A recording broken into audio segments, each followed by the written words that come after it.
Hello, welcome to our lab auction. Thank you for being here today.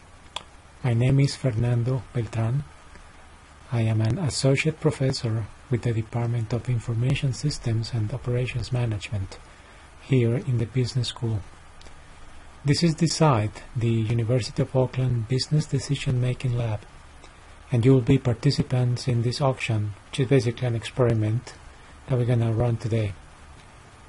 Let me explain what this auction is about. First of all, we want to test the properties of a new auction design, and we've chosen to do it with real subjects. That means you.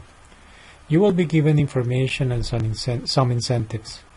The information will be yours and yours alone, not to be shared, and it's private. The incentives will turn into real money depending on how well you do today.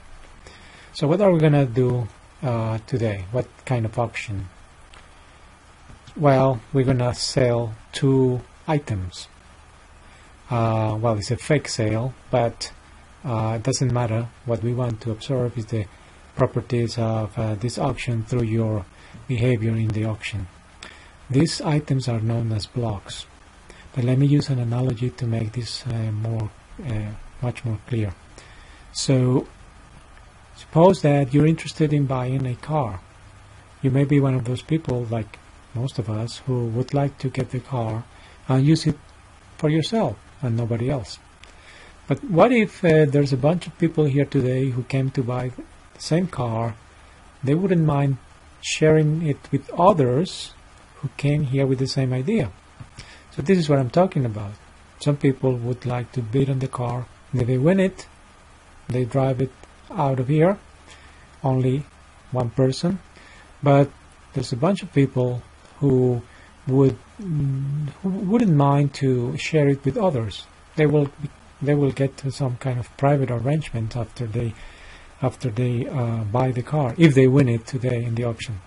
So these people on the left, we call them the L types, and the people on the right, they are the U types.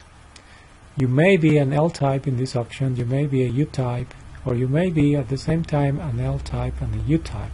And we'll see that in a second. Let me be clear about one of the most important concepts associated with auctions, the concept of value. You are told who you are in this auction when you receive the private information. That information refers to two things. First, what you want. Second, how much you value what you want. So let me use this little chart to explain it to you. Suppose that there are two items which we call blocks. Item 1 and item 2. Block 1, block 2. If you are an L type for block 1, you would value that at 200, say for instance dollars. And perhaps you don't really care, you didn't come here to share anything with anybody, so you're not interested in being a U type. You're not a U type, so your value for that would be 0. Now for the second block, which will be auctioned simultaneously with block 1, you may be an L type with a value of $300, but you wouldn't mind also getting the same block with others, and in this case you would have to share it if you win alongside with these other people, and you value that block at 150. And this is the kind of information that you're going to receive at every auction that we're going to run here. So pay attention to this structure because that's very important. Now, how does it work? Well, this is an ascending clock auction. That means that we have a number, which is a clock, and it's ticking up all the time. Tick up, in equal size increments. We call every tick, we call it a round. And you must be watching the clock and be ready to click a button, because by the time the clock shows the amount that you want to bid on, then you must be ready to click that button. In fact, you're going to have up to 4 buttons, as you saw in the previous chart. Who wins this auction? Well, bids will be collected by the auctioneer, but bids are of two kinds.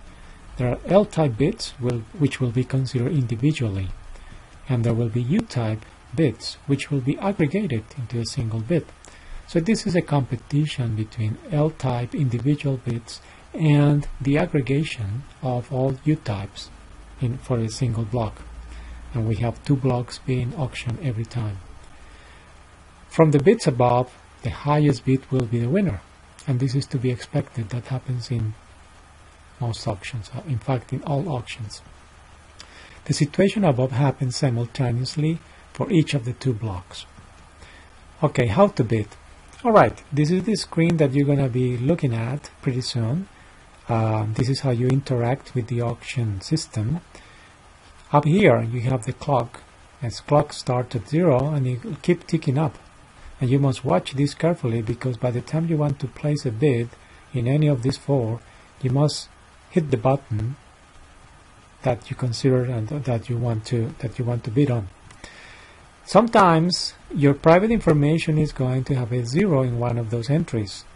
And when you see a 0 in your private information, you're not supposed to place a bid on the corresponding entry here on the screen, because that means that you didn't come here, for instance, as an L-type for block 1, if there was a 0 here.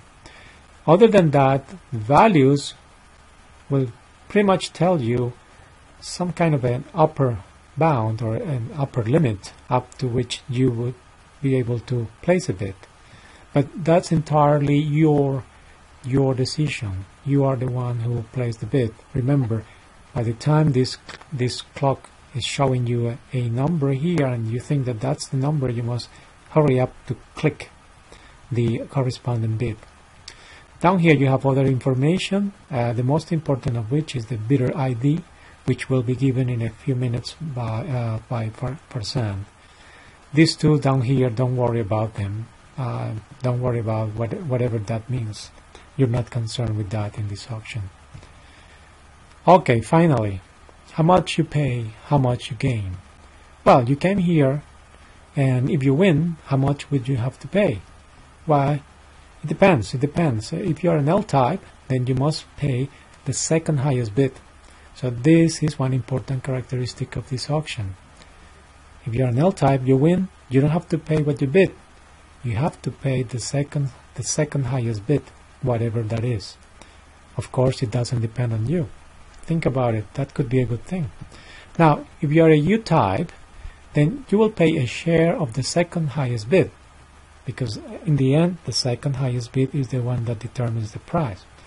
If you are a U-type and you are a winner, that means the aggregation of all U-types was the highest bid, but all these people will end up paying in aggregate the second highest bid. But your personal situation is that you will pay it proportional to your share in the aggregate bid.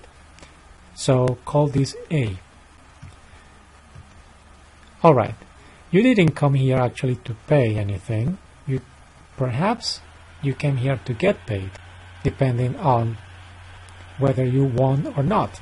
So if you were a winner, one of the winners in the auction, remember every auction has 2 blocks, so there may be there's going to be 2 sets of winners, maybe 2 winners or 1 winner and a set of U-types who won the other, and so on. But how much would you gain? If you are an L-type, you get the difference between your value, remember your value, and the second highest bid.